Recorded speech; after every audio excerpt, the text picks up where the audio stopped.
except for one Atioro the bird. Atioro could always be found admiring her beautiful feathers. And none of the other animals or people seemed to notice, except for one Ajapa. Atioro jumped off the highest hill and she flew. Next Ajapa looked and she jumped and she flew. Ajapa was airborne and she flew. And just then the last yam that was in her mouth fell into the water.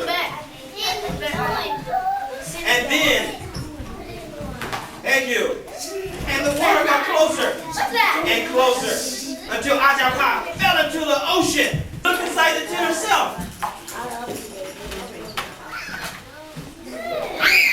And she realized what they saw was enough to make a sane person go mad. Ajapa, that wicked turtle, he had eaten all of the children. Ajapa turned Oni over, rolled her off the fire, and chopped her up into fillets.